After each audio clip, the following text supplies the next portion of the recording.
You're being summoned over here. Yeah. Whenever you're ready. Oh, sorry. Oh. We're early. We can start.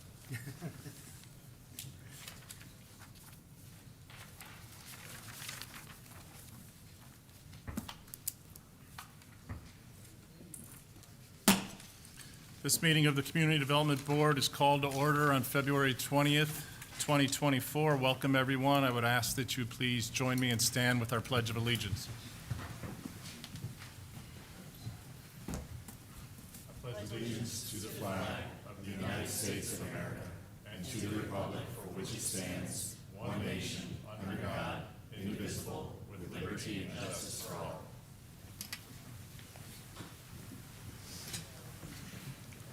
This board consists of 7 members and 1 alternate who are appointed by the City Council and serve voluntarily. I am John Quattrocchi, and I will ask the other members and staff to introduce themselves, beginning on my left. Andy Park. Aubrey Hotricourt. Andrew Hupp. Nancy Meyer. Rosemary Call. Matthew Middich. Lauren Matzke, Planning and Development. Diane Antonelli. Michael Butzikas. Bruce Rector. Please remember to turn off your cell phones so that they do not become a distraction during the meeting. Also, please refrain from having conversations in this room so that we might hear all the testimony given today. To ensure a complete record of this board's actions, we ask that each individual wishing to speak, including the applicant, speak into the microphone at the podium in front of us. Clearly state your name and spell your last name for the clerk. Now I'll ask all those in attendance today who plan to speak to please rise and be sworn in by the clerk. Please raise your right hand. Do you swear or affirm to tell the truth throughout your entire testimony? Yes. Agendas of today's meeting are on the podium to your left near the entry door. Also on this podium are a roster of the Community Development Board, the list of city staff experts, and their resumes, the board's rules of procedure, and the annual schedule of this board. Our first order of business is to review and approve the minutes from last month's meeting. May I have a motion of approval of the minutes? A motion to approve the minutes of the last meeting. Is there a second? Second. All those in favor? Aye. Opposed? At this time, there's an opportunity for citizens to be heard. Is there any person wishing to address the board concerning any matter that is not on today's agenda? Again, that's not on today's agenda. Please state your name and spell it for the clerk, please. Kathy Flaherty, Kathyflaherty.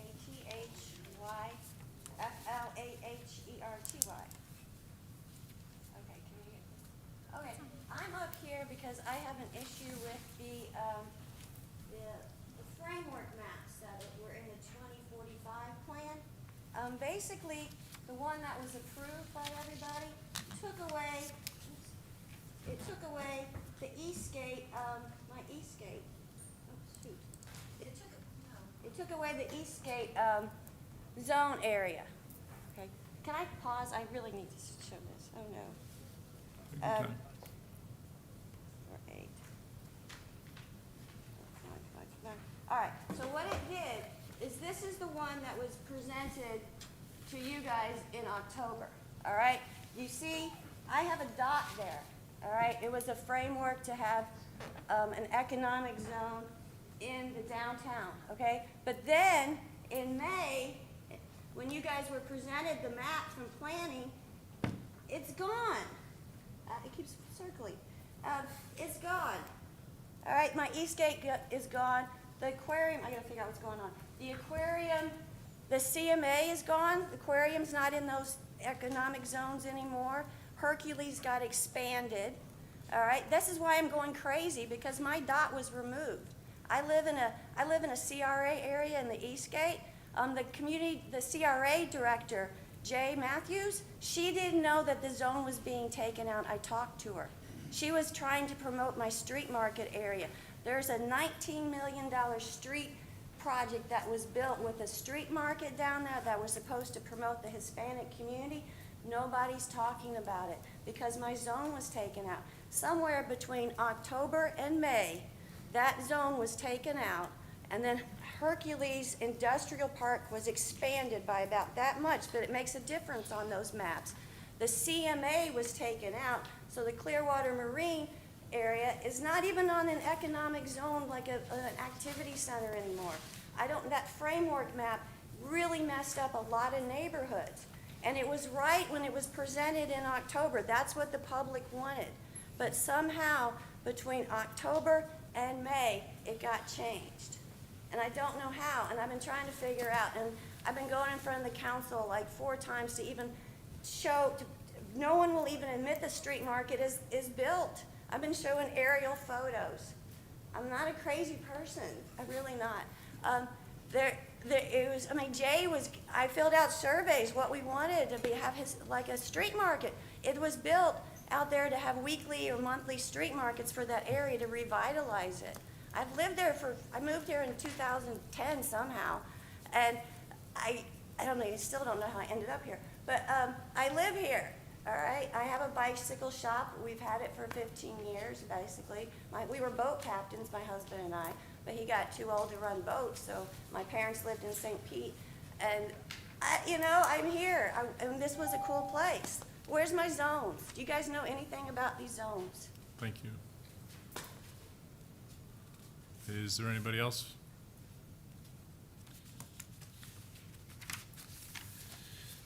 All right. Although we have an item that's published on consent, item number 1, it has been noticed to the city staff, and that item will be moved from consent into the regular order of the business. There's no items on consent today. So at this time, we're going to go into the regular agenda. Today's cases are level 2 applications, quasi-judicial, and I will outline the procedures of such. All level 2 cases, such as flexible development, are considered quasi-judicial hearings. In a quasi-judicial hearing, the Community Development Board reviews the application. Staff report, correspondence, and all evidence presented today and makes a final decision subject to appeal. This board has previously qualified all the city staff who will testify as experts in their area of professional training, education, and experience. The list of city staff experts and their resumes are in the handbook on the podium near the entry door. Any other professionals who desire to be qualified as an expert witness shall so request at the beginning of the case and present a resume to each board member. The board shall determine whether or not to qualify the person as an expert and in what field of study. At the beginning of each level 2 case, I will ask for anyone who wishes to request party status to come forward and state your reasons. Party status may be granted if the person requesting such status demonstrates that they are a substantially affected person. The board will then determine whether or not to grant party status. Then the case will proceed as follows. Presentation by planning and development staff, presentation by the applicant, presentation by persons with party status. Cross-examination of witnesses by planning and development staff, cross-examination of witnesses by applicant, cross-examination of witnesses by persons with party status. Comments by the public, 3 minutes per person. Closing remarks by the planning and development staff, closing remarks by persons granted party status, and closing remarks by the applicant. Closing of the public hearing, and discussion and vote by the board.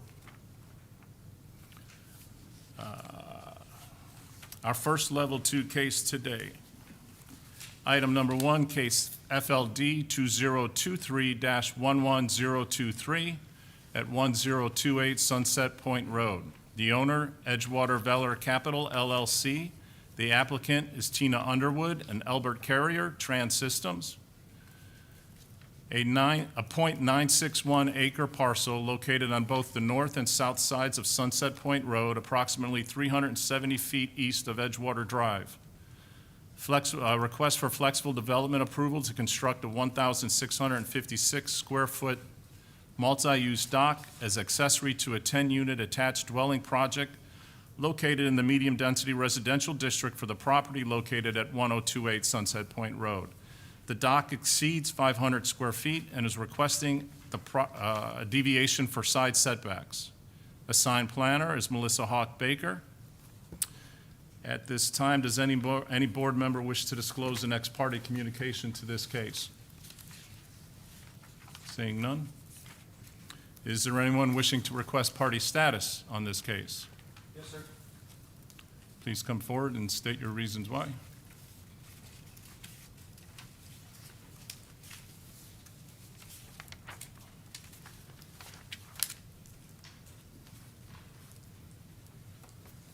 Good afternoon, Mr. Chairman, board members. My name is Todd Pressman. I'm here today working with Deborah, Kevin, and Ryan Chase, who are the abutting property owners on the east at 1040 Sunset Point Road. They're the adjacent owners? Yes, sir. Okay. I have a Motion to grant party status? second. Second. Favor? Aye. Opposed? Thank you. Thank you, Mr. Chairman.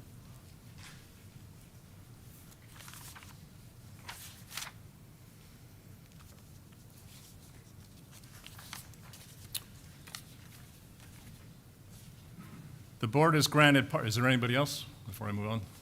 Okay. The board has granted party status to Todd Pressman for this case. The granting of party status entitles you to these additional rights: personally testify, present evidence of documentary submittal, present witnesses, conduct cross-examination of any witness, present argument, appeal the decision of the board to a hearing officer and to the circuit court.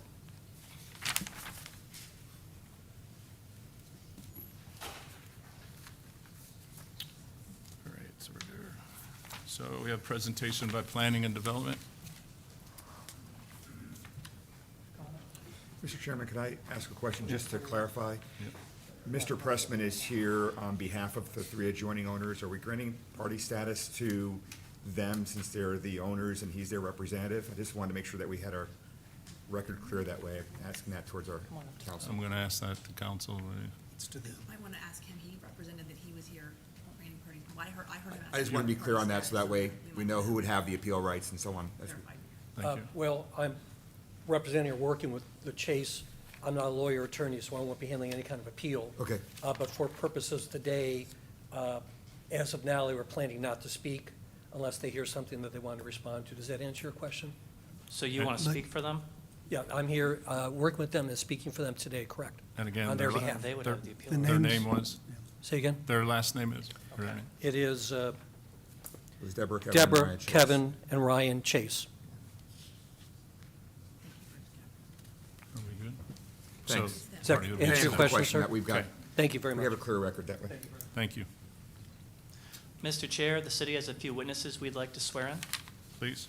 First up, we have Ms. Melissa Hawk Baker. I would ask that the board accept her as an expert witness in general planning, zoning, redevelopment planning, land development code and land development code amendments, special area plans and overlay districts, site plan review, landscape architecture, historic preservation, and comprehensive sign program. Is there a motion? I make a motion to accept her as an expert witness. Second? Second? All in favor? Aye. Opposed? Next, I would ask the board accept Mr. Kyle Vaughn as an expert witness in civil engineering, land development, construction and building permits, boundary location, Florida licensed professional surveying and mapping. Is there a motion? Motion to accept Mr. Vaughn as an expert. Second? Second. I second the motion. All in favor? Aye. Opposed? All right, we're halfway there. Next up, Ms. Sarah Kessler. I would ask that she be accepted as an expert witness in environmental engineering, water quality, natural resources, FEMA, Federal Management Agency floodplain regulations. Is there a motion? Move to accept Ms. Kessler as an expert witness. Second? Second. All in favor? Aye. Opposed? And last, Mr. Michael McDonald as an expert witness in water management, aids to navigation, relationships between vessel navigation over water structures. Is there a motion? Move to accept Mr. McDonald as an expert witness. Is there a second? In favor? Aye. Opposed? Thank you. Thank you.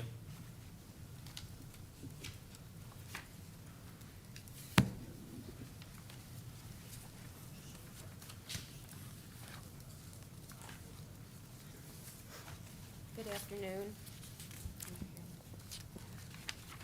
Melissa Help Baker. I am a senior planner in the Planning and Development Department, and I am presenting to you today case FLD 023-11236.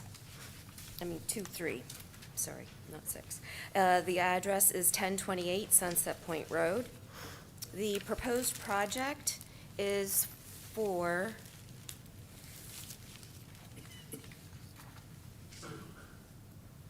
a dock, and the reason that it's coming to you is because the code has language regarding docks for multifamily uses. We don't have your slides. It was there. Yeah. Oh, you're on the last slide. Well, that wouldn't help. Okay, thank you, Lauren. You're welcome. All right. So, once again, the dock is required to come to this board because a multifamily dock, which exceeds 500 square feet in area, automatically it has to be reviewed as a commercial dock, which is subject to the Level 2 review, and that is why we are here today. The property consists of one parcel. It is split north and south of the Sunset Point Road right-of-way. And the portion of the property where the dock will be located is on the southern side. And the waterfront property length is 200 feet. And that dimension becomes important as you start to get further into the code to calculate the permitted length and width. The site is located in the medium-density residential zoning district. It's on the map, outlined in blue, and the underlying color there is sort of a orange sand color, and that is the medium-density residential zoning district. So to the east of the property is the same zoning district. To the west, there's a parcel that is south of Sunset Point Road, and it features two zoning districts. It's partially zoned office, and the remainder of it is zoned medium density.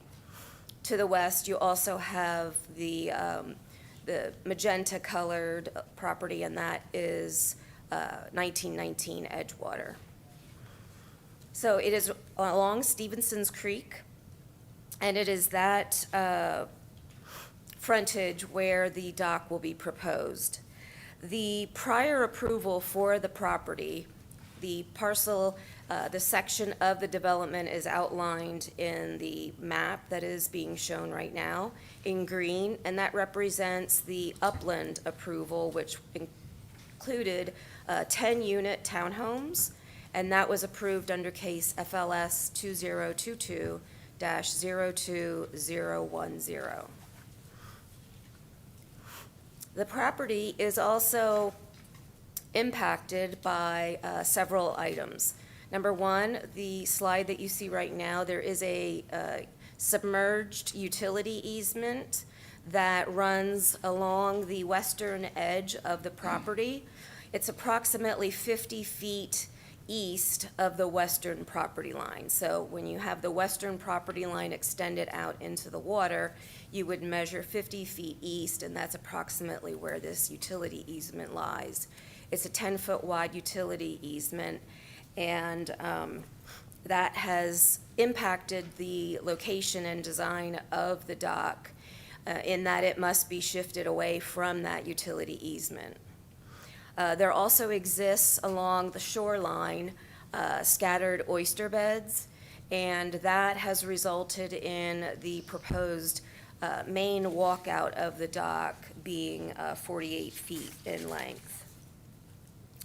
In addition to this review, once the applicant obtains the favorable local jurisdictional town, city review, the ultimate issuing entity for a dock permit is Pinellas County Water and Navigation. So they would be the final stage in terms of getting approval and being able to begin the construction of the dock.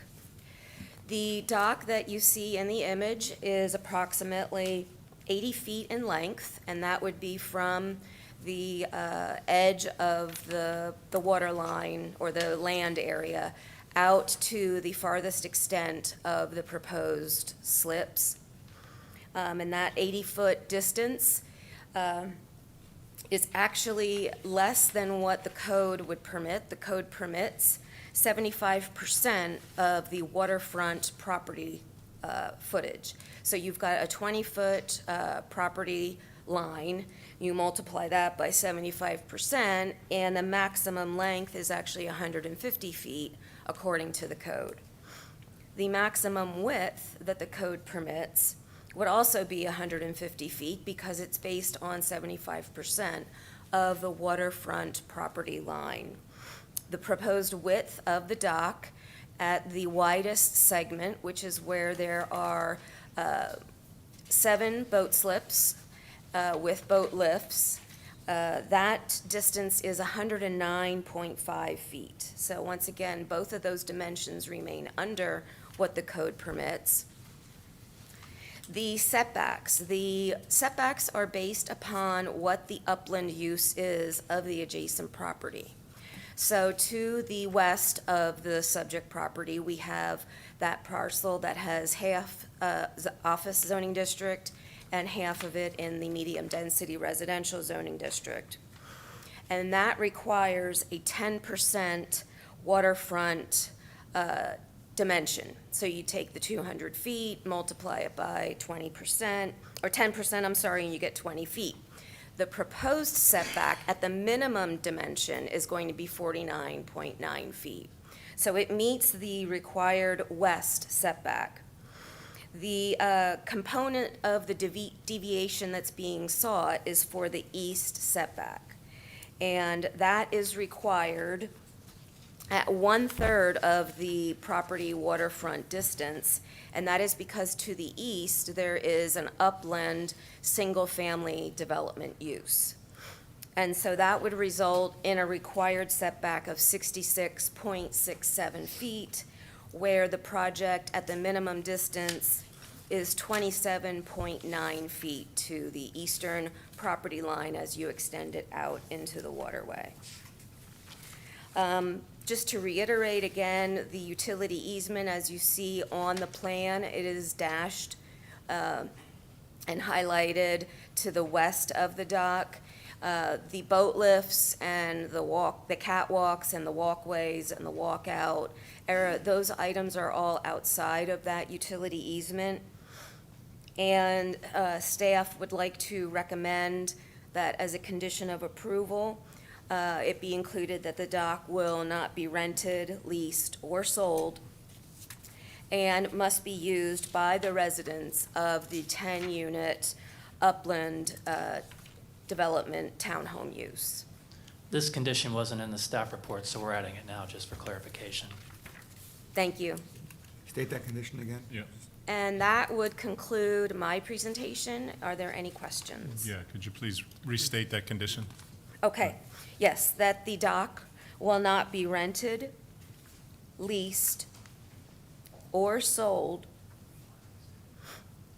and that it will be used, it must be used by the residents of the 10-unit upland development. Upland Condo Association. I guess I should let the expert legally. We'd like to use the words Upland Condo Association at the end of that sentence.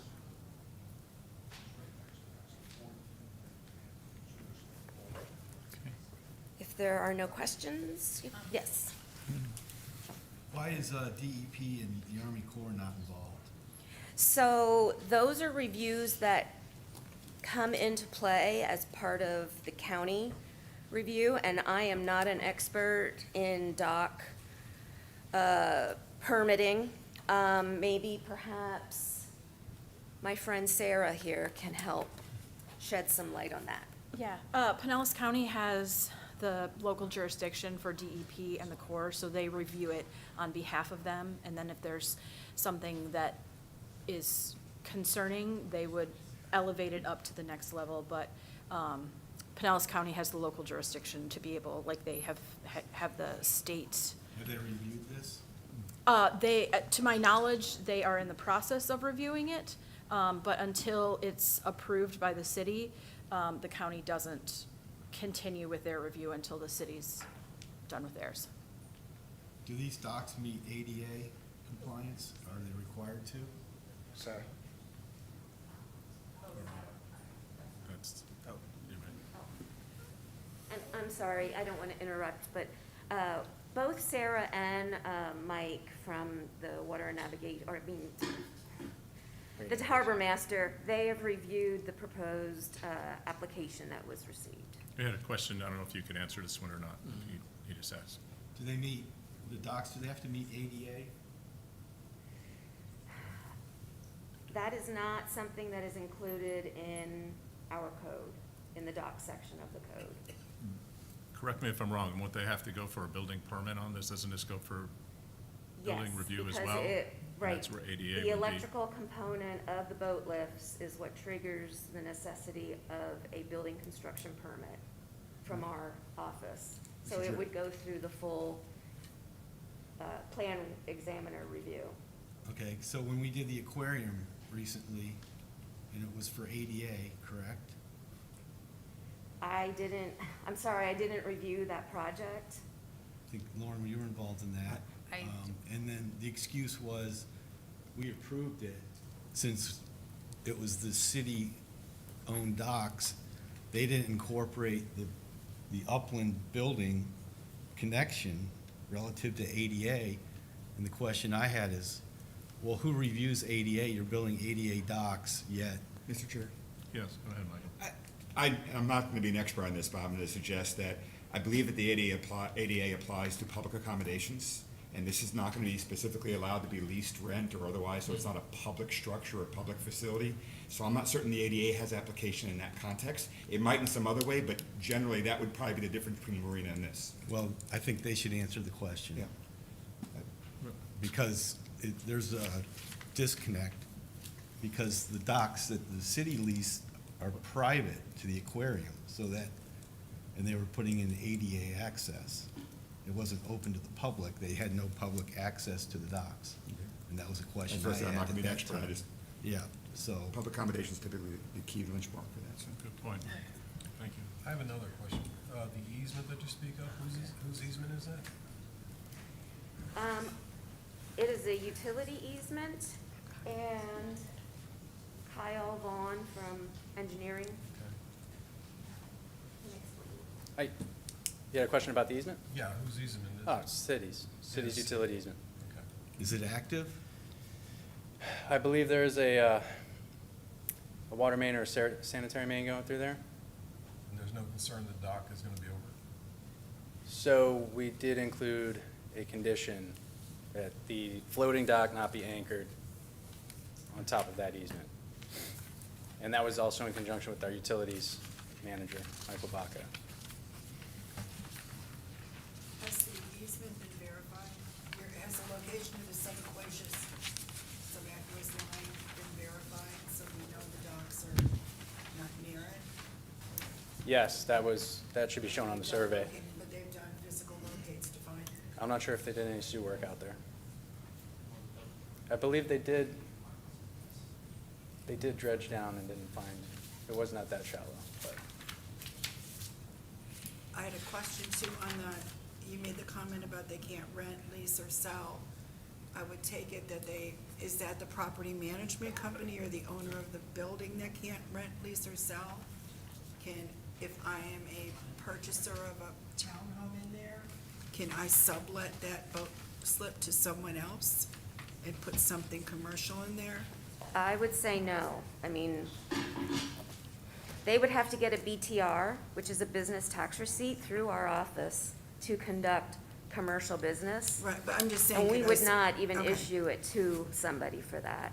When, there's a development and a development order, because of the level 2 planning application, the terms of and conditions of approval must be implemented for, as long as the project exists.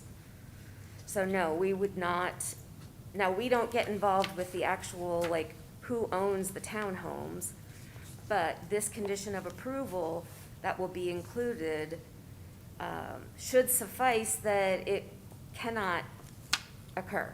Can I make a suggestion to the city for the additional condition they provided to us? Based upon that question, it would seem to me that the verbiage of that condition would be that the condominium document should provide that the docks not be leased, rented, sold, and only used by residents of the Upland Condo Association. So that way, it would require an amendment, and that amendment would have to be then approved by the city. That, when I draft those kind of documents, typically I what I got would put it. in there. Okay, great. Thank They'd you. have- If the city can check with the representative for the owner. If that's the intent, it shouldn't be an issue. One other Anything else? question, is there a limitation on the size of the vessels that they could put in there to make sure that there is no environmental impact? That, I know it's said in the report that they have to have a certain amount of draft and different things. However, I know in the past, they've tried to dredge that out in Stevenson's Creek and make it deeper because there are several high spots. And when you do Google Earth and look at this, you can see where there's a lot of grassland beds and everything else through there, so. And that's- that is actually something that the county, when they do their review, they get into it to those levels. And sometimes what happens is the county, after they've reviewed something, it comes back to the city, and we have to modify our records to make sure that we include whatever changes the county wants. Thank you. Thank you. If I may, regarding the question about ADA, I'd like to just revisit, I concur with what has previously been stated. That's something that will be reviewed at the time of building permit. We're not the ADA experts, and the application before you is specific to the dock, and more important, or more specifically, it's related to the request for a deviation from the east setback. So that's the point that is the purview today. Thank you. Thank you. Now we'll go on to presentation by the applicant.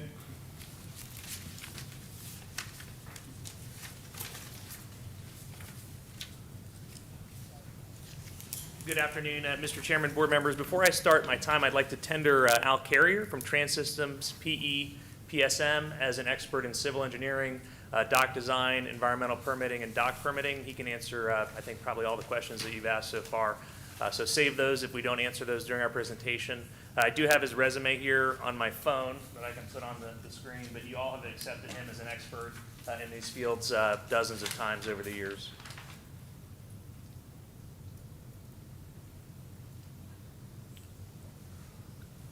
Is that sufficient? Is that okay? Do I have a motion? Do Move I to have any approve comment? Mr. Carrier as an expert witness. Second. All those in favor? Aye. Opposed? Thank you, Mr. Chairman. Brian Unk, 65 Court Street, here on behalf of the applicant, Edgewater Valor. We are here because, as Ms. Hawk-Baker noted, the requirement to come before you for a Level 2 approval is triggered by the fact that this is a multifamily dock. It is a private dock, but it is still considered a commercial dock under your code, and if it exceeds 500 feet in width, it has to come before you no matter what the request is. Otherwise, we would not be at a Level 2 hearing. I also wanted to point out that we will be addressing preemptively a lot of the comments that you've received in the 2 emails you received, so hopefully that'll answer a lot of the questions and concerns. One of those questions was about notice. As you know, this meeting was properly noticed. The application goes out to folks within 300 feet. And also goes out to the Edgewater Drive Neighborhood Association, EDNA, and also to the Clearwater Neighborhoods Coalition. So the neighborhood does have notice, as do the affected persons. And I also wanted to let you know that my client meets regularly with the president and vice president of Edgewater Drive Neighborhood Association, meets with them about every 6 weeks, and have kept them fully apprised of the Serena Townhome Project, which are the 10-unit townhome, and also of this dock project. As pointed out in the staff report, this proposal meets all of the approval criteria. It meets the general applicability criteria, and it meets all of the specific use approval criteria for a multifamily dock under Section 3-601.C.3. And that's specifically laid out on pages 4 through 9 of the report. It should also be noted this is not inconsistent. It's entirely consistent with all of the developments in that area of docks. There are about 25 docks eastward of the bridge on Stevenson's Creek. It is a boating community. Most of the properties have docking facilities associated with their primary use per the staff report. The proposed dock and 9 slips and lifts will be used for the residents only, so we'll be using, and we'd be happy to put that in the condo docks. They will not be leased or rented to the general public. They will be rented to the residents only. So we'd want to make sure that that was clear in the condition of approval. And very importantly, the proposed dock is comparable in length to docks in the immediate area. Docks located east of the subject property predominantly serve single-family residential properties, while to the west are 2 multifamily properties with docks, one of which received approval to deviate from the side setback standards. So this board has approved the same request for very, very close proximity properties for multifamily docks. Also should be noted that originally we were requesting a dock length of 133 feet, which would still be less than the maximum 150 feet. And in conversations with the harbor master, we've reduced that now to 80 feet. The side setback to the east deviation is dictated by the city's utility. It is an active utility easement, so we have to move and shift the dock over to avoid that utility easement. And the reason for the walkout is some oyster beds. There are no seagrasses and there are no other environmental impacts. I'm going to turn it over down to Mr. Carrier. Hopefully can preemptively address some of the concerns and answer any questions you have. Thank you. Good afternoon, Al Carrier with Trans Systems. I want to touch on a couple of questions that came up from you all regarding the ADA.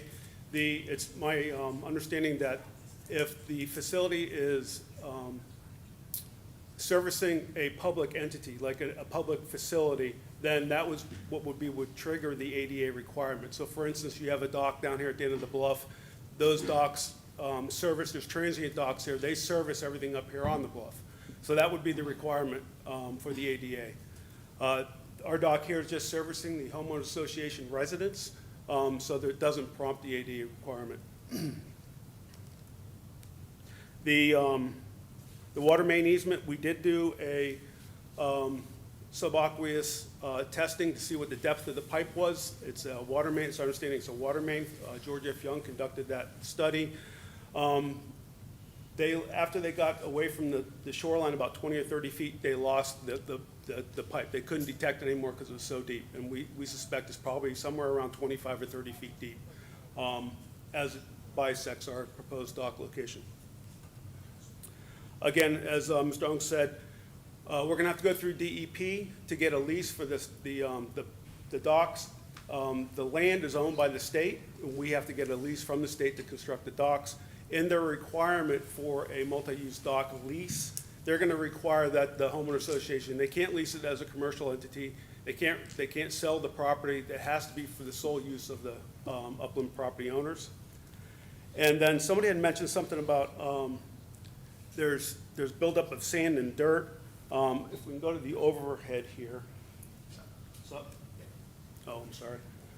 If you look on the south side of the, it's kind of tough to see, but if you look on the south side, there's looks like a buildup of sand. That was put in as a littoral shelf when they dredged Stevens Creek several years ago as part of their restoration requirements from Army Corps. And as you can see, the plants never took and it was never replanted, but the shape of the littoral shelf is still there, and we have it documented there, showing the water depths where it starts to come up. If I can address the overhead here, the numbers that you see, these are actual depths at mean low water. We did a bathymetric survey, and we get the elevation to the seafloor, and we relate that to the low water elevation. So at mean low water, those are the depths of water that are available for navigation. We got 2 sets of questions from residents, and there's about 12 questions total. I kind of consolidated them down to, I think, 5. So I just want to go through those real briefly to address some of their comments. The first one was the submerged lands are legitimately owned by the property owner. As I mentioned, no, they're owned by the state. We did get confirmation from the state that the submerged lands are owned by them. We're going to have to get a submerged land lease. The proposed dock will encroach into the channel, restricting access and navigability. The original dock, as Mr. Unks mentioned, was 133 feet, and it went almost to the edge of the channel that we have depicted on the overhead. Since then, we have decreased the size of the dock to allow for easier access through the deeper part of the channel. These lines kind of dictate where the depth is deeper than about deeper than about 3.2 feet at mean low water. And then, as you can see, the dock that we have situated, the reason why I've come out about 80 feet total is to try and get these slips in an area where the depth is, the available depth is about 2.5 feet or greater at mean low tide. And that's a typical requirement from DEP and Army Corps. There's a concern about the minimum wake zone. In the comment, it talked about there's only a 300-foot either side of the bridge is minimum wake. The minimum wake zone ends somewhere right in here. So we're within the 300-foot of the minimum wake zone. And then there was concern also about extending that minimum wake zone further up the creek. Our client doesn't have an issue either way, whether the city wants to increase that minimum wake zone or not. There's a concern about the docks being oriented in this manner instead of being parallel to the channel because of channel flow. Because of the limited depth of 2.5 feet at mean low water and the overhead, the air draft of putting a boat through Stevenson's Creek Bridge, the Fort Harrison Bridge, they really only have about 7 foot of air draft, and as you can see, we have about 2.5 foot of water draft. That's going to restrict the size of the boat considerably. So the docks, our overall lease area for each slip is about 30 feet in length. We're only putting 10,000-pound lifts in there. The boats that utilize these docks are going to be small runabout boats. They're going to be skiffs or bay boats. They're going to be limited to about 18 inches of draft. So you're not going to get any big-sized boats in here. And because the size of the boat, they're pretty agile, they're small, we don't feel that there's going to be an issue with somebody fighting the tide or the current to try and get the boat moored. And lastly, has somebody done an environmental study? Yes. We did an environmental study. Burkett did a study back in 2021. In our pre-talks with the district and Army Corps, they want to see another study done. We can't perform that study until April during the grow season, and at which time we'll go back before the state with the updated study. Thank you, Mr. Carrier. And again, Mr. Carrier is here to answer any additional specific questions that you have that we may not have been able to address in our 10 minutes. As stated in the staff report, this has been reviewed by the harbor master, it's been viewed by the environmental scientists for the city, it's been reviewed by the planning department, it's been reviewed by everybody in the development review process. The dock has been redesigned collaboratively in working through the development review process and through those comments to make sure that we met and exceeded all of the specific approval criteria. You have expert witness testimony from Mr. Carrier, who's done dozens and dozens of docks throughout Pinellas County in his career, and we believe that we've addressed any of the concerns that the community may have, and hopefully have answered your questions. Thank you. Thank you. Before they leave, any questions for them? I was gonna ask, this is an amenity area, right? I believe it is, yes. It is. Yeah. I have pictures of them. There's nothing else, we'll move on. If there's any questions. Brian, have you reached out to the neighbor to the east relative to the setback to see if there's a compromise there? Yeah, I believe Mr. McDonald has met with Mr. and Mrs. Chase. Is that right, Alan? That's correct, yes. And do you remember when you did that? Approximately, it was approximately about 3 months ago. Okay. I'm sorry, he said he met with him about 3 months ago. I was not a party to that conversation, so I can't make any representations to you, but I do see that they're here in opposition with Mr. Pressman, so I'm guessing you're gonna hear from them and that they're not supportive of the request, so. But, yes, my client did meet with them. I was wondering if you all tried to mediate the setback to appease them or not. Alan, you wanna address that?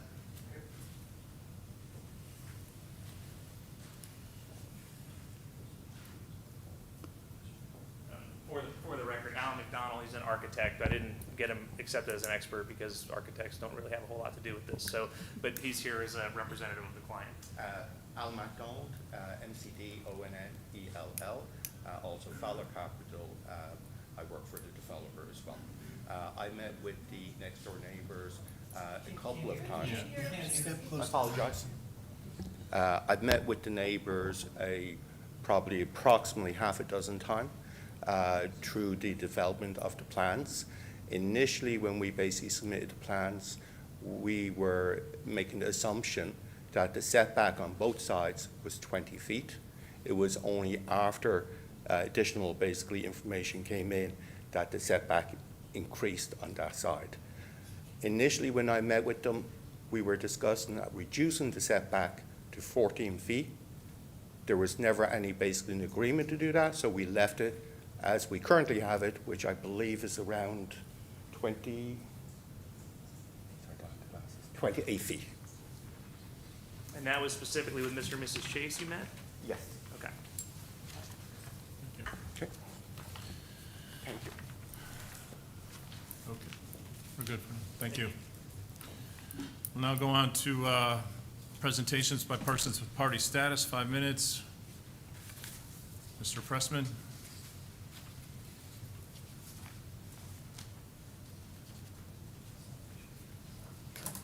Mr. Chairman, as the Todd Pressman, 200 Second Avenue South, number 451 St. Petersburg. Before my time begins, we asked, and it was still difficult to hear the gentleman on his rendition of what the discussion was with neighbors. So I'm going to discuss that, but we could not hear that. And as the audience said, could not hear it. All right, I could reiterate a little bit if I corrected that wrong or not, but he said he met with them about a half a dozen times, that originally that they had a 14-foot setback in their planning, from it, and but it wasn't materializing, and they left it back to where it is right now. He thought it was 20 feet, but then they left it to where it is now at 28 feet. Okay. And that's about the extent of the conversation. So it's 28 feet on the proposal, and that's where basically it's at. Okay, I appreciate that. So for the record, I've indicated who I am. I'm here representing Deborah, Kevin, Ryan Chase at 1040 Sunset Point, who are the adjacent abutting owners on the east. And we're here on one basic point: the adverse impacts of this dock to the neighbor, which barely a blurb has been mentioned by the applicant here in terms of those impacts, nor in the staff report.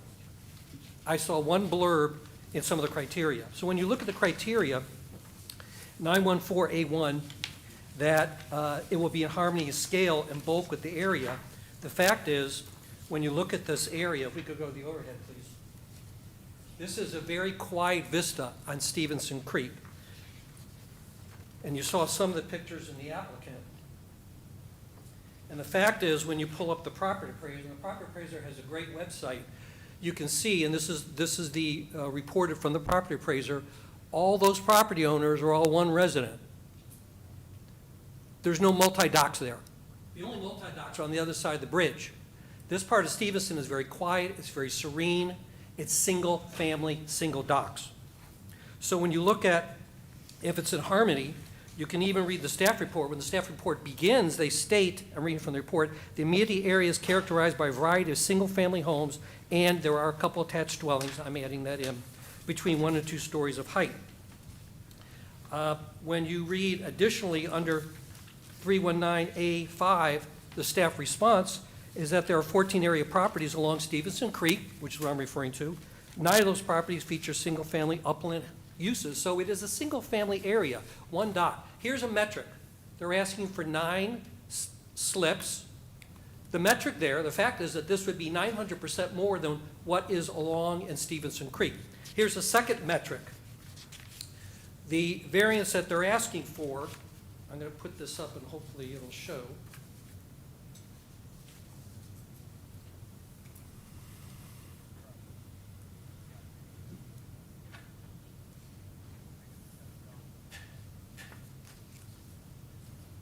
This is again from the property appraiser.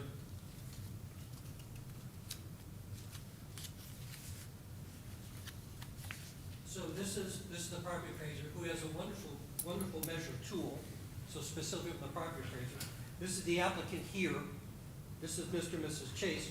This is what's required, 66.55 square feet per the property appraiser.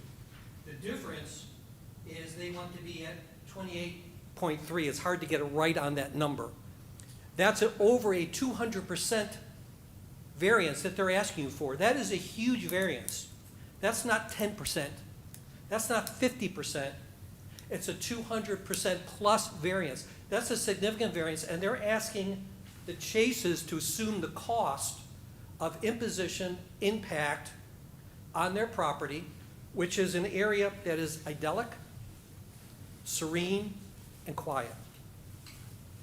We consider it, in our opinion, is that it's 10 pounds of sugar in a 5-pound bag. So let's look at the additional criteria. Under I3 of deviation criteria, it has to be an extreme hardship. Extreme hardship. It's not a hardship, but an extreme hardship. Extreme hardship. Is it? No. In our opinion, they just want 9 slips, and they're going to put them in any way they can. IV, is it the minimum deviation? We don't believe so. We believe that the applicant just wants 9 slips because that's what their development is, or I believe it's 10 units. V, will not be injurious to the area involved or otherwise detrimental adverse effect to the public interest and welfare. We believe it will be terribly damaging to the Chases because of noise, activity, and docks like that, people sit out, they may have a party, they have people surrounding in the boat or in the boat, 9 slips coming and going. That is, again, 9 slips compared to virtually just 1 throughout Stevenson Creek. That is a big difference in terms of harmony of the area. Looking at 904A1, which I referred to, will be in harmony with the adjacent properties in which it is located. Again, I've given you 2 metrics, how we believe it is not in harmony, nor in harmony with Stevenson Creek. I'll read again from the staff report. 14 area properties along Stevenson Creek were evaluated. 9 of those properties feature single-family homes. So I've read to you 6 or 7 criteria. You know you must find support for every criteria before you. We appreciate your time and attention. Thank you. Thank you. Is there any questions before he leaves? Yeah, I was gonna ask what that was in your photo there. I'm sorry, we can't hear you, sir. Can you use the Sir, microphone? I was asking what was on the photo. I couldn't tell next to, Speak into it, please. I have to push the button. Are you referring to the aerial, sir?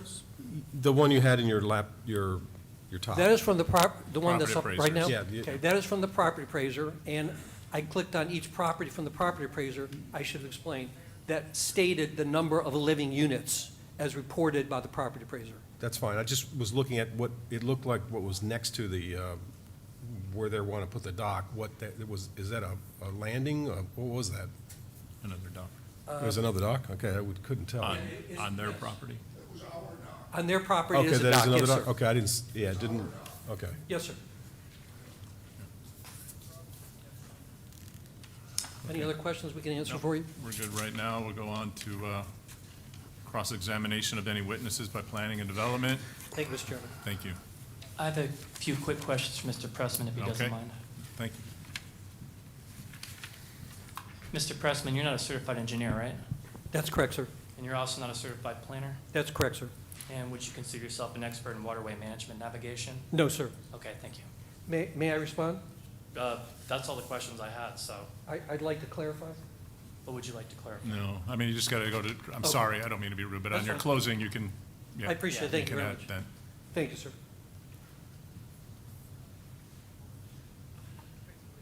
If that's it for planning and development?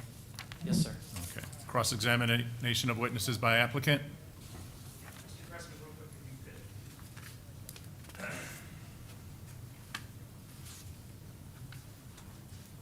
Mr. Pressman, it's my understanding that your client's dock is inoperable. Is that accurate or not functional? I don't know the answer. We'd have to ask the Chases. Okay. And do you know if your client's dock was ever permitted? I don't know that as well. Okay. And do you have any evidence to suggest that it was permitted? I can't answer that. We'd have to ask the Chases. Okay. And do you know, again, you don't know if it's functional at all right now? I don't have the answer. We'd have to ask the Chases. Okay. Thank you. I'd like to ask Mr. McDonald a few questions, if that's okay. I'm going to lead to council. Can we do that? Yes, yes. Oh, okay. The harbor master, I'm sorry. Yeah. Oh, McDonald, not McDonald. Oh, that's fine.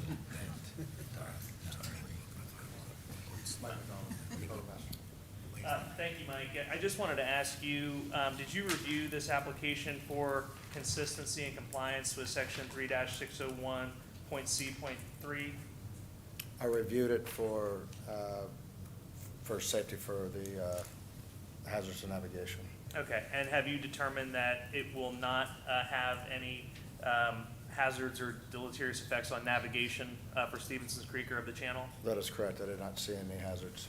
And would that also apply to the neighboring property owner, that it wouldn't have any hazards for their ability to navigate the channel? Bill, you can't hear? No. They can't hear you, Mike. Can you speak sorry. more clearly into this? Yep. Thank you. Hold on a second. Okay, so you all heard his answer to the first question? Okay. And that also applies to the neighbor to the east, that it wouldn't have any deleterious effect on their ability to navigate Stevenson's Creek or the channel, is that correct? That is correct. And it wouldn't have any deleterious ability on their effect to apply to build a new dock if they wanted to, is that correct? Are you speaking about the neighbors to That's apply? right, that's right. I do not see anything wrong with that, no. Okay. So it won't impair their ability to use their property or their dock, in your opinion, in any way? Correct. All right, that's all I have, thank you. Cross-examination of witnesses by persons with party status. Mr. Pressman, if you have any cross? Okay. At this point in time, we'll open to comments by the public. Please, if you want to speak one at a time, come forward, state your name and spell it for the clerk. You have 3 minutes maximum.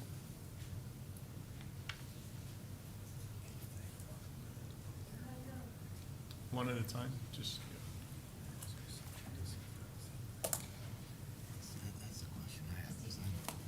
Amee Trachtenberg, A-I-M-E-E-T-R-A-C-H, T-E-N-B-E-R-G. Okay, let's try this.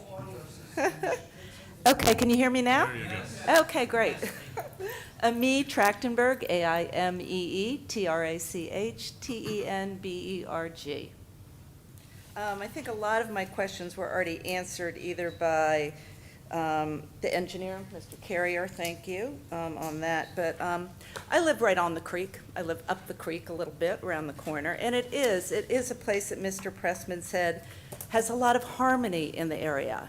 I'm afraid of this dock being built is going to change that. St. Joseph Sound, which is about 1,000 feet from where this proposed dock is classified as an outstanding Florida waters, which gets special protection from the Florida Department of Environmental Protection and the Office of Resilience and Coastal Protection. We also have laws that protect our wetlands, our seagrasses, the mangroves, which there are a lot of right there, and the endangered species, which are manatees. We have tons of manatees in that creek. I believe Stevenson Creek meets the criteria of environmentally sensitive waters. And that said, I believe an environmental resource permit from the state of Florida should be required for the proposed dock, so this activity will, number one, not adversely affect the public health, safety, nobody has mentioned safety, and welfare of the property of others. 2, not to adversely affect fish and wildlife. 3, not to impair navigation or surface water flows. 4, not to adversely affect nearby fishing or recreational uses. And 5, not to increase the potential of flooding, and most importantly, the discharge of pollutants. I did have, as I said, many of the questions were already answered for me, but I guess I still have the question of, you had said that there was a condition on the permitting about only having the townhouses using this property. So you're going to tell me that no one from the Serena condos is going to use this property, this dock at all? Can somebody answer that for me? We will. Public comment is not a time for them to answer questions. This is for you to make your statement. Okay. All right. Thank you for your time. Thank you. Unless they want to.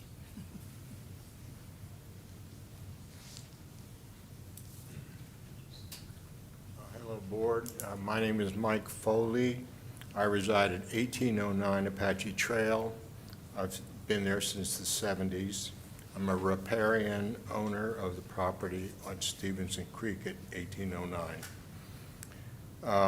I was here before, in this room, before the Marine Advisory Board just a few weeks ago, and I reported to them that I observed 2 manatee adults with 2 infant manatee at the Pinellas Trail crossing where the bridge is, which is just upstream from this. So the area is recently used by the manatee.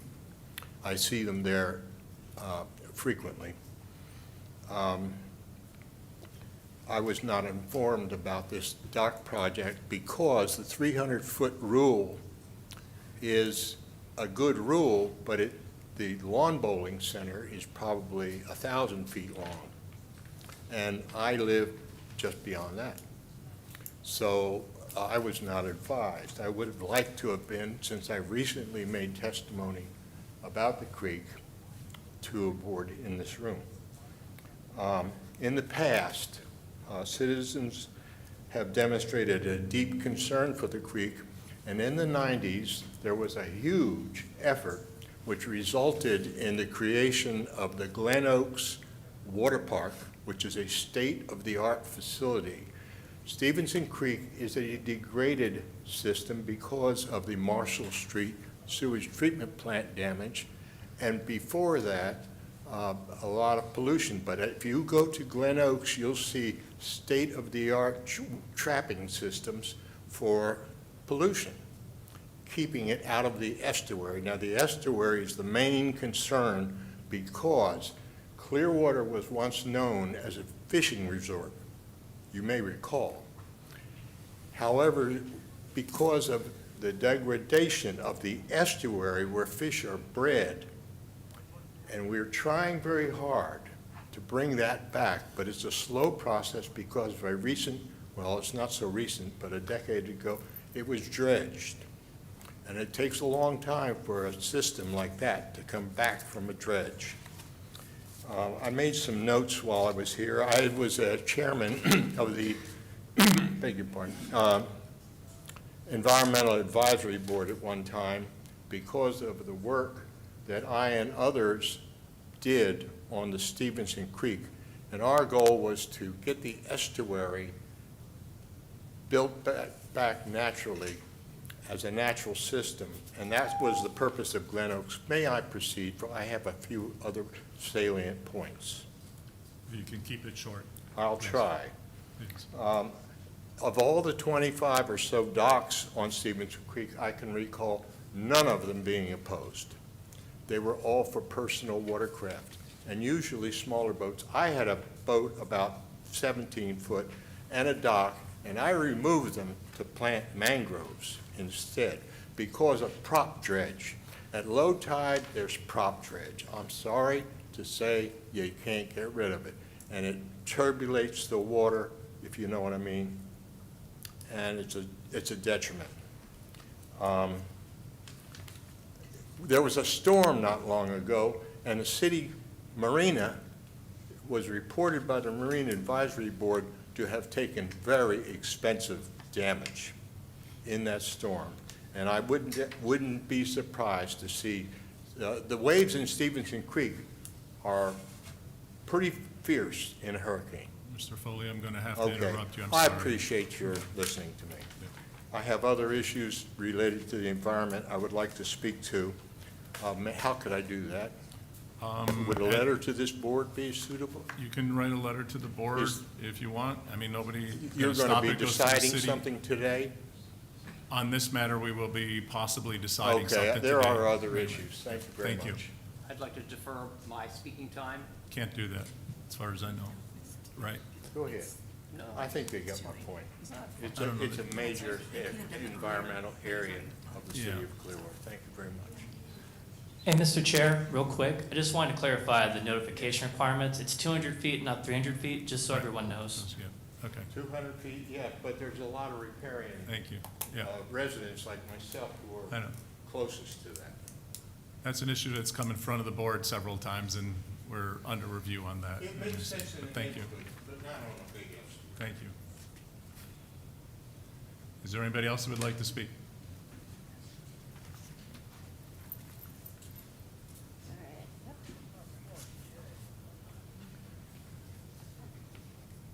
Okay, I'm not an expert, but I was a boat captain for 15 years, okay? Could you so- please state your name again? Oh, I'm my sorry. name's Kathy Flaherty. Just to the microphone. Oh, my name's Kathy Flaherty. I go out to Stevenson's. Oh, really? Okay. I go out to Stevenson's Creek a lot and on my board, and I clean it up. I used to do fishing and stuff. That's a really important creek for fish, snook. Up there by the golf course, people are netting snook up there. There's so many snook. All right, that's what we were trying to bring back. Okay. So I had a marine business for 15 years, taking care of small vessels. This is the area you're going to put this dock on, and the dock's going to come out right in this area about here, okay? It's going to be, 9 slips to hold 18-foot skiffs, 2 feet. These lifts aren't going to have enough water to go down to be able to get picked up. The tides out there, this is basically what it looks like.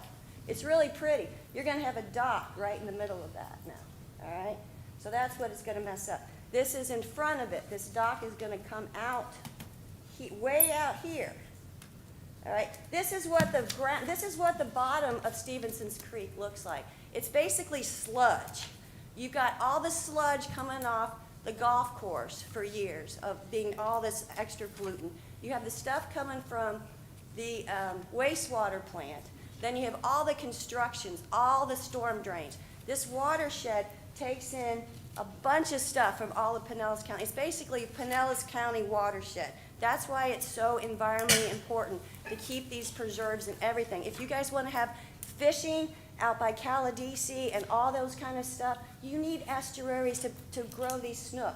The tides, we're on an upward tide things. If you haven't noticed, the tides are going to get higher. Every year these tides are going to get higher because the moon is closer. It's a tidal thing. Plus you have climate change, if you believe in that. But this is the way these tides are going to go. We're at 2020 right here. By 2030, you're looking at 4 feet higher and 4 feet lower tides. This is just what it is, okay? You got low tides and high tides. You got floating docks out there on 2 feet. They're going to be sitting on the bottom. It's a bad idea. You can do it, I guess. But on these crazy moon tides, they're going to go crazy. All right, this is the tidal chart for the next, whatever. You're negative 0.7 from mean low tide, negative 3, okay? I've seen these things go down to negative 3.2. All right, the tides, that area on the creek is just not an area to have a marina. If there was a marina, if there was water, if there was a good bottom, yeah, maybe. If you could put it, but I don't know. That's why I'm against it. And plus, I go out there on my paddleboard and I pick up the trash because the city does not put the dumpsters on. Never mind. But Thank you, Kat. anyway, that's why I'm opposed to it. Thank you, Ken.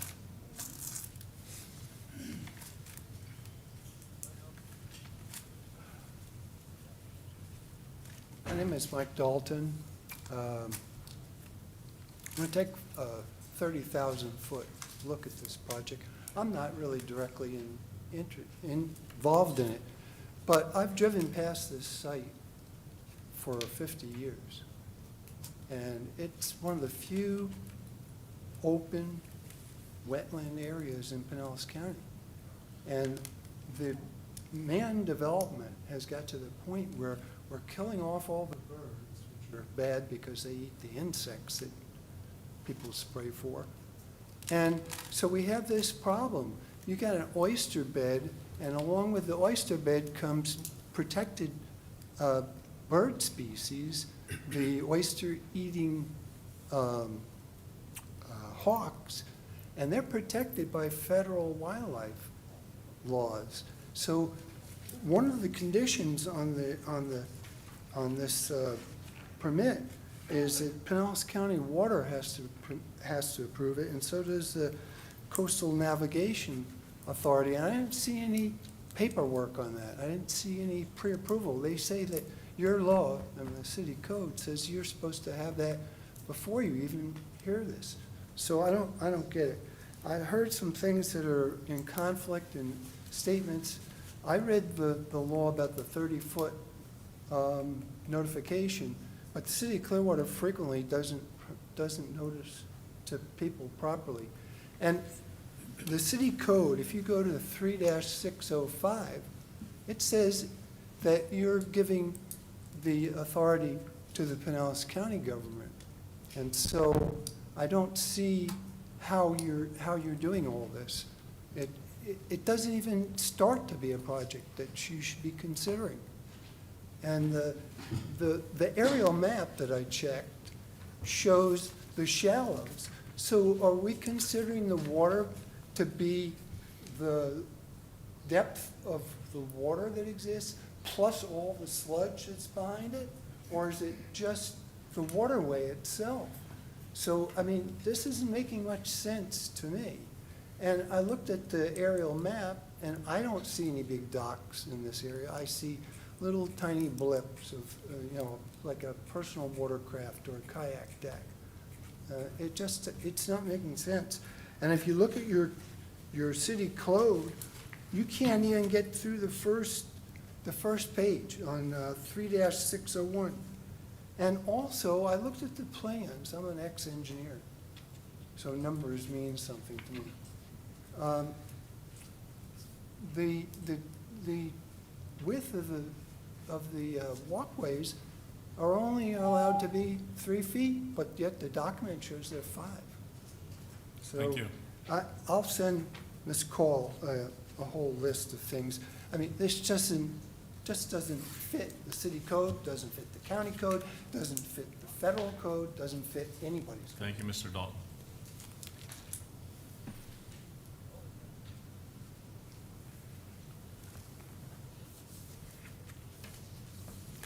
Hello, can you hear me? Yes. Okay, I'm rather tall, so I want to make sure if I don't do this, maybe I take my heels off. My name's Regina Sotomayor, Sotomayor, and I want to speak in favor of this project. I purchased one of the condos in this development before it was built.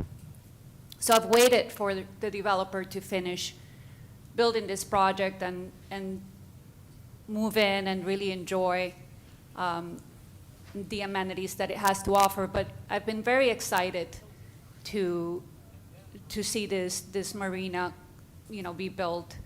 And while I hear everyone's objections or, the residents' objections, I understand that, but I know that it's hard to envision change.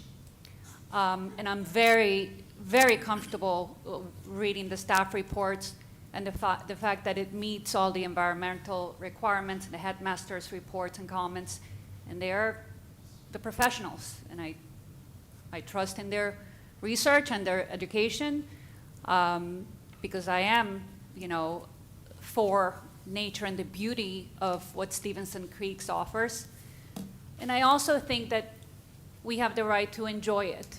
The members of that community are just wonderful people that, have the right, just like everyone else, to enjoy what our beautiful city has to offer.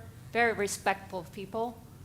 And, I also own a single dwelling home in the area. So I know that this development has contributed to the rising value of the neighborhood, and so will this additional amenity, because it's seen. I mean, there's like someone said here, the developer wants to build nice slips. Yes, we do. We want to have nice slips. We want to do things that will contribute to the beauty of the community and the area, and and do it respectfully, and with like I said, being able to enjoy, not just living there, but being proud of what their building. So that's it. Thank you.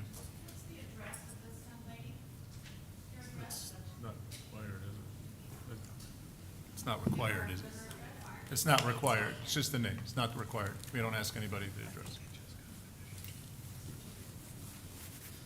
Good afternoon, Brian Sargent, 1836 Stevenson Avenue, live on the creek, a resident.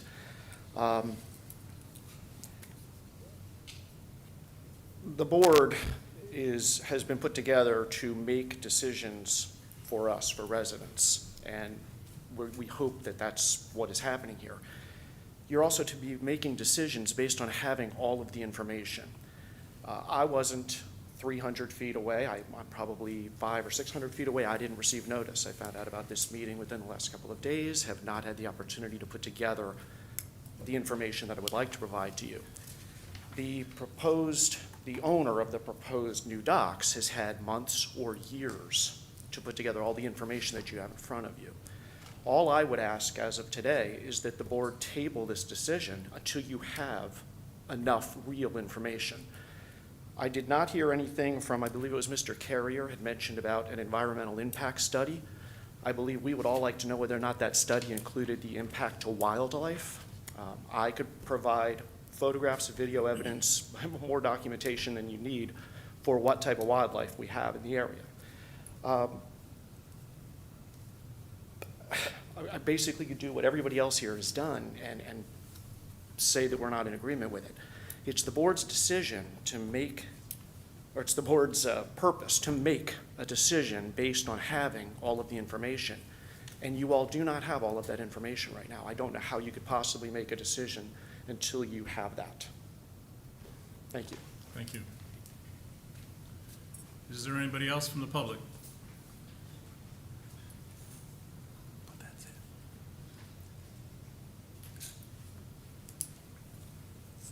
Hi, I'm Sherry Day.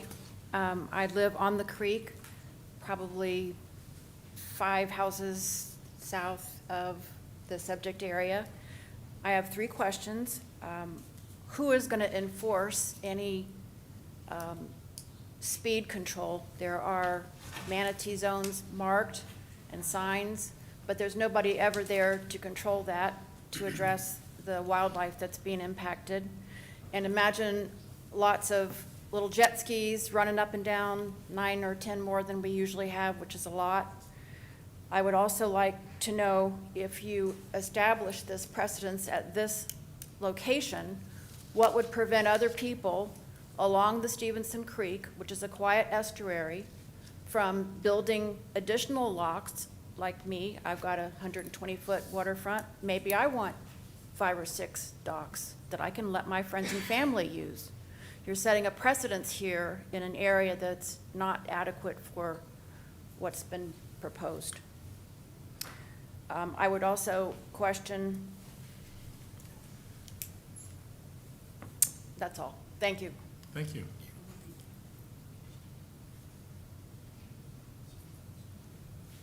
Anybody else?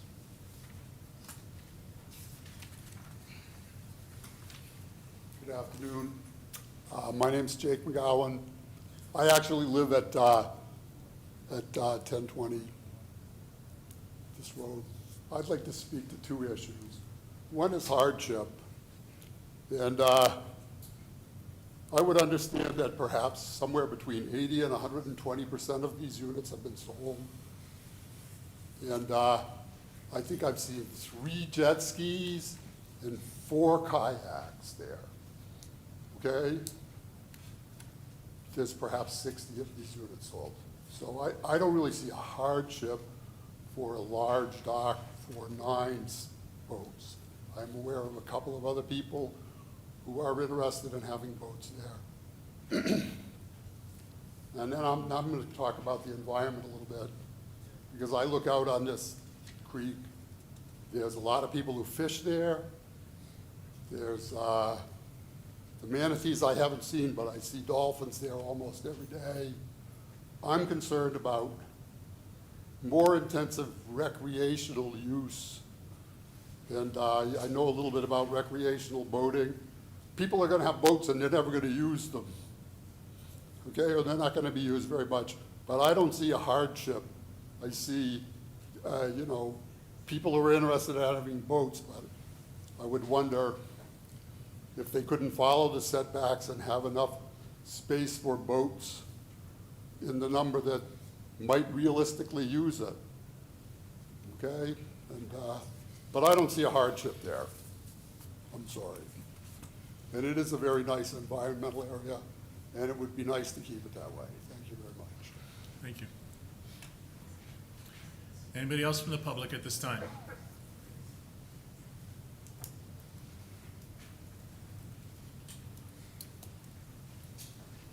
My name is Carlton Howard. I also live on the creek. We've been on the creek for approximately 25 years.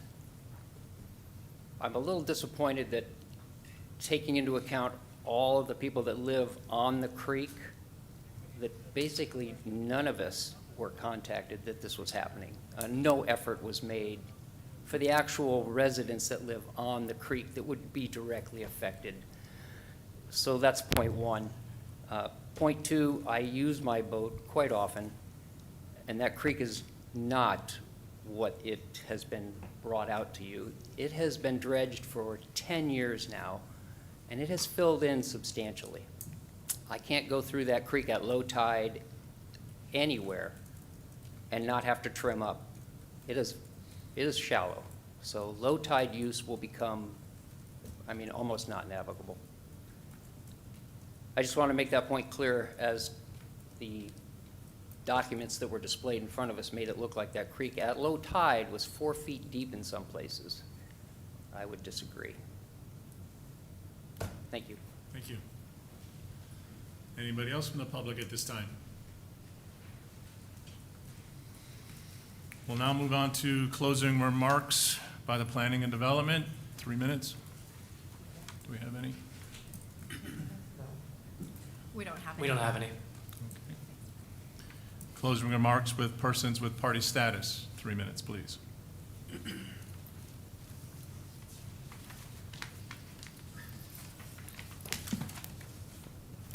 Thank you, Mr. Chairman. Thank you, board members. Again, Todd Pressman, 200 2nd Avenue South, number 451 in St. Petersburg, as an agent representing the adjacent owners, Deborah, Kevin, Ryan Chase. Mr. Chairman, board members, it's very easy to say, well, this is a development with 10 units and they need the slips. But the cost of that is the adverse impacts on the reduction against the Chases, and this is the metric, the math, is 230% variance request.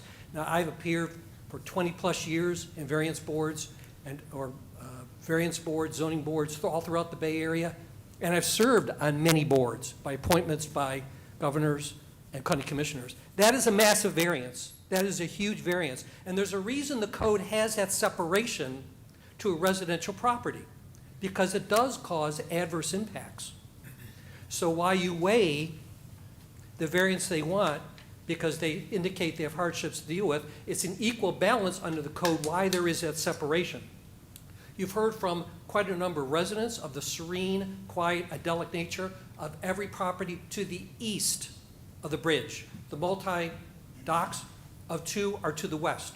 You've heard that the 9 slips then, the metric as I see the math on that side, east side, is a 900% increase of the docks that we're aware of. As I showed you along the property appraiser, all those living units primarily, almost exclusively, are 1 unit per property. It will be a massive change of dynamic, of the harmony of the area, and your staff barely makes a blurb. And the applicant on his presentation so far, as I heard, has not taken into the account of the neighbors next door. He's pursued and presented navigable issues which we're not presenting to you or discussing it today. So the Chases need your help. This is their home.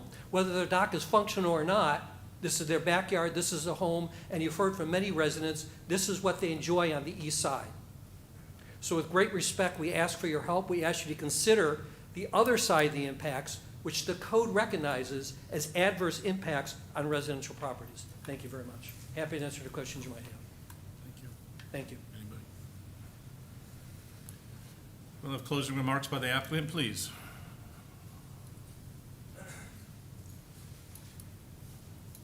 Thank you, Mr. Chairman. Brian Ungst and Al Carrier again on behalf of the applicant. As you all know, this board was created to take politics and popularity out of development approvals, and this is a quasi-judicial hearing which is held to a heightened standard which requires competent substantial evidence to be applied to the specific approval criteria. We do not have variances in Clearwater. We have flexibility criteria. The flexibility criteria is laid out in section 3-601.c.3, which your staff and Mr. Carrier have gone through in the application and the staff report and indicated that we've met or exceeded all of the conditions of approval. There are no hardships required. That's not part of the approval criteria. And as we've noted, the side setback is required to deal with the utility easement, which is an active utility easement. Mr. Carrier is going to address the neighbors' concerns, the Chases, but suffice to say, you've heard no competent substantial evidence that there will be any adverse impacts on them. You've heard competent substantial evidence from the harbor master that it will not impede their ability to use their existing dock, and it will not impede their ability to redevelop a dock. And in fact, their dock is about 40 feet plus setback from my client's proposed dock. There's plenty of space there. Mr. Carrier will address the rest. Good afternoon, Al Carrier again. You want to look at the overhead aerial, the white little dot there, I believe that's the Chase's dock, if I'm not mistaken. That drawing is not to scale, but looking at it, it looks like they're about 10 feet from the extended property line, where we are almost 30 feet, 28 feet from our extended property line, again, giving them almost 40 feet of usable riparian access to their dock. Again, we try to meet the required setbacks, but because of the configuration of the channel and the concern with navigability in the channel, we had to redesign the dock and lose some mooring locations to accommodate at least 9 slips and still give the applicant, or excuse me, the adjacent property owner their access rights. I did want to clarify the process for permitting. I guess there's still some confusion. There's one track which is Pinellas County and the city of Clearwater. You have to get the city of Clearwater permit before we can submit to Pinellas County. Now, once it goes to Pinellas County can act on behalf of Army Corps of Engineers. In a project like this, they usually do not. So we have had pre-application meetings with Army Corps of Engineers. They're expecting us to submit an application to them, as well as the Southwest Florida Water Management District, who's working on behalf of DEP. And we're about to run out of time, but that part of the process doesn't come before this part. You have all of the information that's required for a complete application, which is why the staff moved it forward with a staff recommendation of approval. You have an environmental survey, a benthic survey, environmental study. All of the criteria for approval as of today have been met. There will be additional steps going forward, but all of the pertinent approval criteria for your purview have been met. Thank you. Thank you. Before you leave, I'm going to ask a question. You brought something up right now, and it was brought up by many of the residents, and it's a concern of mine too. Being that this property is not owned by the applicant, it's submerged land that will be leased from the state of Florida, correct? Correct, yes, sir. With that being said, and with some knowledge that I have, Pinellas County, more than likely, as you stated, just want to give clarification on it, will not be probably not be giving you the permits directly. You'll have to go in front of DEP. You'll probably have to go in front of SwiftMud, Florida, because of the lands that are owned by the state of Florida. Correct. So typically, Pinellas County will not release their permits until they see you have the Army Corps permit in hand and the permit and the lease from FDEP. So, and I just want to bring that up. If this thing goes forward in any capacity, that those things will be reviewed, because it was brought up by several residents out here. So I just wanted to clarify that before we go further. Thank you. Mr. Chair, can I ask a quick question? Or Yeah, am I- yeah, you can ask questions. That's, And if I missed this, I apologize. I'm not clear. Are there already current owners of this development outside of the applicant? That was stated, I believe, by, I think it was Ms. Sotomayor. Or is this still solely owned by the developer? I don't have an answer for you on that. I don't know if the townhomes have been pre-sold or sold or not. So I don't know the answer to that. Okay. I think what we're saying is the condition of approval will be, first off, it will be a condition of the lease from the state that it's not public, okay? So that it has to be restricted to the private use of the owners. And the condition of approval that I'm sure Mr. Minich has written down and will tell you if you would like to hear it again, will say that we will agree not to lease or sell these or rent them to the general public, and that they will be only available to residents of the Upland Condominium Association or Homeowners Association, whatever that 10-unit association is. And that will be governed by that association. So I'll go ahead and state what that condition is. The language me and Mr. Ongst have agreed to is the subject slips shall not be rented, leased, or sold to the general public and shall be for the sole benefit and use of the Upland Condo Association. This requirement shall be included as a restriction in the condo association documents for the Upland Condo Association. And I can read it again if you need me to. Is that a separate association from the condos that are next to it, or is it all in one? This is strictly for the 10-unit townhome development. Separate. Nobody else gets dock slips. Can I ask you a question relative to the process the adjoining owner would have to go through to get a variance to impact this project? Is it the same or is it different? I would have to let staff speak to that, and I think we might be beyond the questioning portion of this procedure too. We are, and I caution you to ask questions of one party, because you're gonna have to open up to every party to have their fair minute to speak. So can Probably we at this ask point- questions of pertinent party as the board after we close them to the public? If you ask a question of the applicant, you're gonna need to give staff the same time to right. respond, so Yeah. I try not to, but if you need to, you need to, like, Yeah. we understand that, but it is past the question time if you can avoid it. Okay. All right, now we'll close the public hearing and discussion and vote by the board. I don't know if anybody wants to start. I had questions. So I'm looking at this, I'll just give you some feelings of mine to begin with. I'm looking at this, that utility easement that's to the west. It's a 20-foot utility easement, if I'm correct on that. And if I heard correctly from staff and from our harbor master, go ahead, 10 feet? If I heard correctly from the staff and the harbor master, basically the zoning would allow for a dock to be built up to 150 feet in length offshore. And originally this was farther out. Obviously, if that dock was proceeding farther to the south and exposing into the waterway, the utility easement would have less of an impact and this dock could be shifted to the west. But then you're dealing with the dock sitting farther out into the waterway, even though it's not getting into the channel yet. And we've had that come in front of this board numerous times in the past too, whether it was Island Estates or whatever the case might be. So there's a trade-off there, just in talking to the public. The way I look at it is that, you know, if you extend the dock out, you got a dock that's going farther out,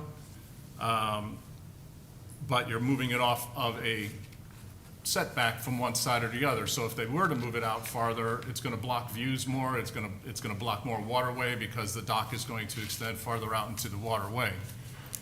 Now, I know that they met with the harbor master, and this was a length that was agreed upon, that was approval by the 80 feet.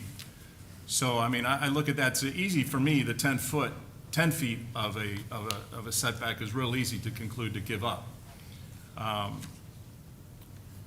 And again, I just wanted to reassure the public that this dock will be going through a great deal more permitting. All we're looking at today is the setback. We're not looking about the number of dock uses that can be put in here. Each property owner that sits on a waterfront has the right to do it. This is a different zoning than some of the others. They have certain density rights. And so we are strictly, as this board, looking at the setback. And all the other items have been met, is the way I'm reading this report and what was disclosed here today. Mr. Chair, Mr. McDonald had one correction for the record real quickly, if you don't mind. No, appreciate it.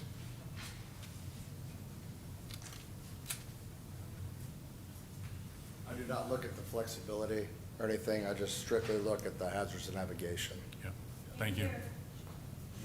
Just go to the microphone. You go to the microphone. to the microphone. Yeah. I do not check variances or flexibilities. I strictly look at hazards and navigation. Thank you.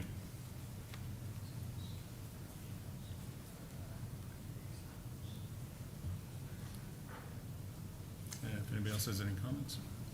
If not, John, I have a comment as well, just to kind of piggyback on what you were saying. I kind of look at it, even if they weren't looking for a variance, my understanding is because they have more than 500 square feet of space, they'd still would be before us today.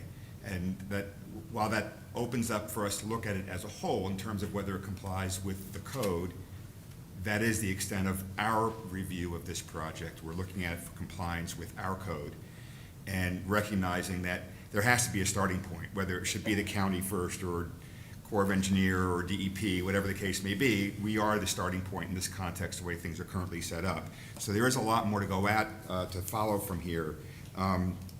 And it, you know, we have to look at what we have in terms of witnesses as well. And my perspective at these hearings has always been a certain amount of disappointment that oftentimes the people in opposition aren't aware of the fact that you got to kind of have expert witnesses to compete with expert witnesses because they're trained in that area and their testimony is given a certain amount of weight. And I've seen it time and time again, and it's unfortunate because we don't really have contradicting evidence from experts about some of the issues that relate to safety and environmental. And I'm thankful in this context, unlike many others, that there will be review by DEP before they grant that lease. They will be reviewed by the Army Corps of Engineers, likely SWIFMUD, and by the county in all those processes, but there's got to be a starting point to it. And I feel from looking at what we've heard today that we've got the evidence that has it meet with the code. But those other processes are going to be important for them to understand, to participate in, and have their voices heard. Because some of those issues aren't really on the table today, but they're important to us as well. It's just a matter of how we have to weigh the evidence in a quasi-judicial format and what we're actually considering today. And I just wanted to make sure that was clear so both the people here today could hear it and know to be prepared for the next level of review, as well as, you know, what we are supposed to be looking at as board members. Yeah, I'd just like to piggyback on that a little bit. Your environmental concerns, we're not reviewing that. That is to come with these other application permits. If you want something done, that's where you need to have the expert witnesses to do that, to back up your claims and to help you. We're just looking at the variant, or sorry, not the variance, but the flexibility of this dock. Yeah, I just want to, I want to echo what these gentlemen have said, in that, you know, I represented neighborhoods in another community before I came to Clearwater on zoning, planning and zoning issues. So I have a heart for your concerns as neighbors and what you're talking about.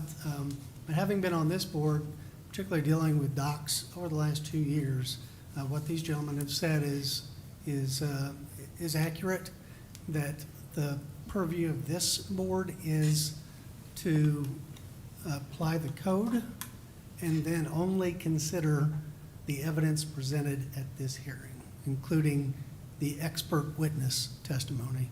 And I know that that's frustrating many times to neighbors who come in and don't agree with the application, but we're limited in that respect to those things because we are a quasi-judicial body, and we must only base our determination on what's presented in the record.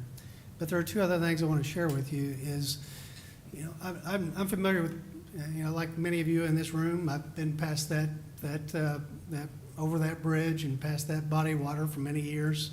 And you'd have to be a pretty brave, courageous person to try to get any boat of any size in and out of that area underneath that bridge. You'd have to be really good at judging the tide and make sure you got back in or out at the time. And even getting through there to get to the bridge could be very tough. So the testimony earlier was that the height of the bridge was taken into consideration in this, size of the watercraft that would be put there, and I think that will help probably keep it to smaller craft that go through there. And the last thing I just wanted to say is what said is true.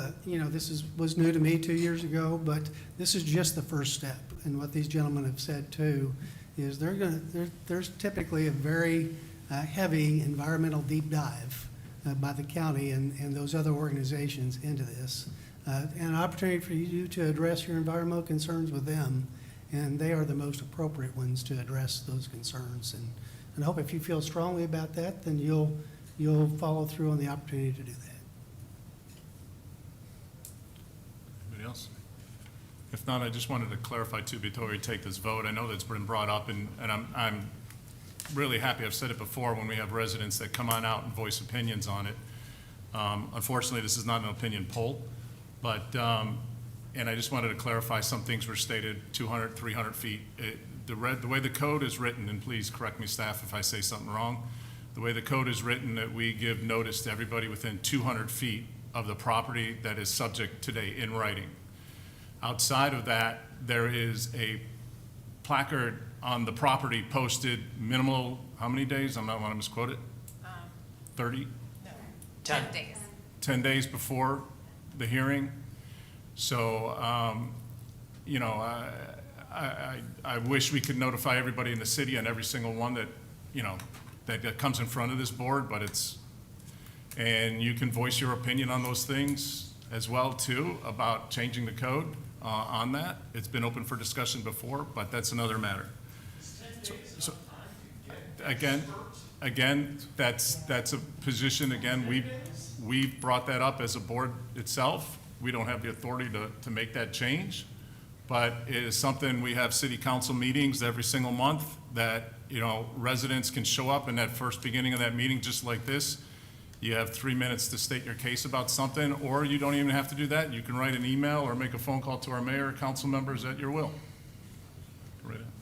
If I may, there will be an item coming before you in a few months with some recommended changes to our noticing procedures, one of which would be in situations like this where it's an item going to the Community Development Board, that we would also provide a courtesy notice, content still being figured out, in the same way that we do at the time of DRC, our Development Review Committee. So we recognize that there are some abilities to add advance notice, so we're going to be bringing forward some recommendations for changes to the code in the near future. Thank you.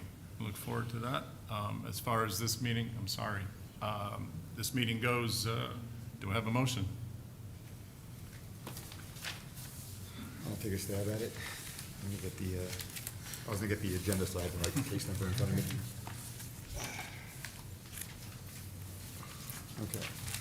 I move to approve case number FLD 2023-11023, based on the evidence and testimony presented in the application, the staff report, and today's hearing, and hereby adopt the findings of fact and conclusions of law stated in the staff report, with conditions of approval as listed, together with the additional condition that I'm going to ask Mr. Middick to restate for the record. Happily read it again.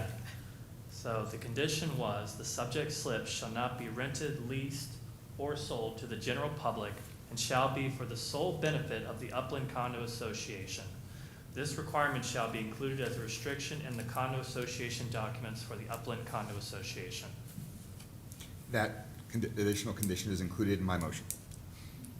Is there a second? Second. All those in favor? Aye. Opposed? No. Okay, we thank you all. Could you indicate who voted no? Yes, Mr. Hupp. All right. Thank you. We go on to our next item too. Case FLD 2021-03004 at 205 South Martin Luther King Jr. Please.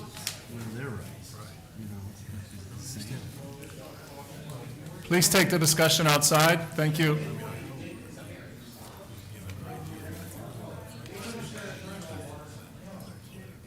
Excuse me, please take the discussion outside. Thank you. Again, item 2, case FLD 2021-03004 at 205 South Martin Luther King Jr. Avenue, the owner's Community Redevelopment Agency of the City of Clearwater. Applicant Peter H. Leach, SP Clearwater, WFH LLC. A 3.35 acre property bound by South Martin Luther King Jr. Avenue on the west, South Washington Avenue east, and Gould Street on the south. Requesting a one-year development order time extension for a 173-unit attached dwelling development originally approved by the Community Development Board on June 15th, 2021. The assigned planner is Lauren Matzke. Do I have any ex-parte communication from any members of the board on this case? Does anybody wish to have party status on this case? Seeing none, we'll go into presentation. Mr. Chair, at this time, I would ask that the board accept Ms. Lauren Matzke as an expert witness in general planning, zoning, annexations, land use rezoning amendments, demographics, site plan analysis, land development code and land development code amendments, comprehensive planning, special area plans, overlay districts, and site plan review. That's it? Just that, nothing too major. Move to approve Ms. Matzke as an expert witness. All in favor? Aye. Opposed? Thank you. Well, thank you for that vote of confidence. Lauren Matzke, Assistant Director for Planning and Development. As stated, the board previously approved this request in June of 2021. Since that time, two different development order extensions have been granted pursuant to the code. The Community Development Coordinator, which is our Director of Planning and Development, is allowed to grant up to 1 year of an extension. And then additionally, the applicant had requested an extension related to an emergency order, one of the hurricanes that has gone through.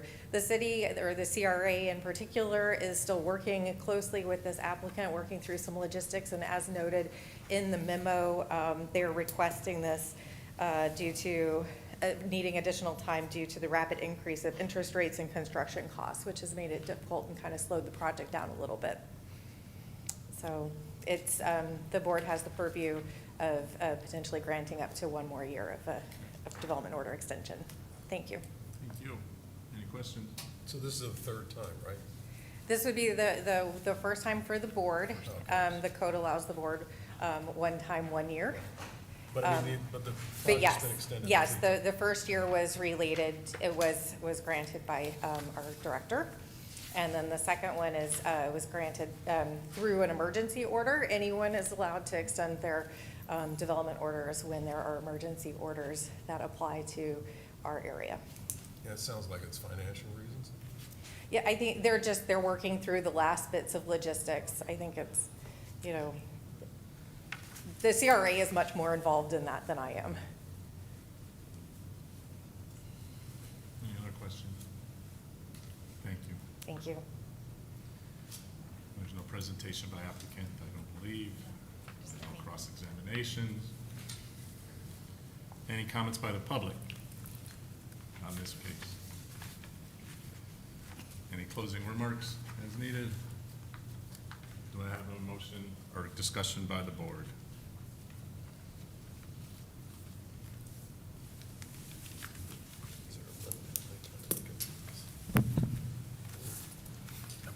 Oh, sorry. Yeah.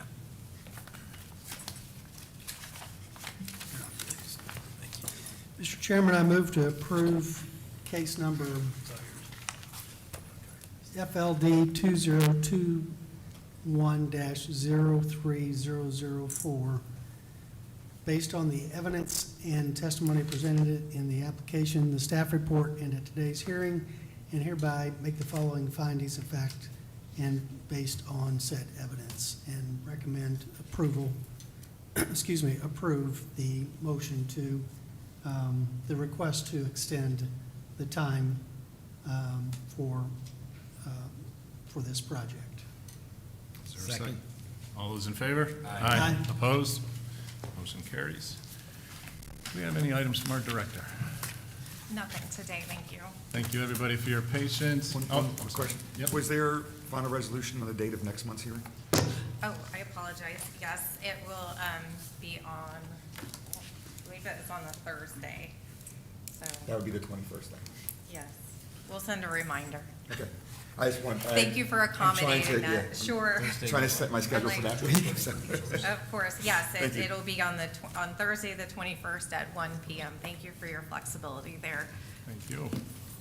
This meeting is adjourned at 2:49 PM. Thank you. Do you remember that,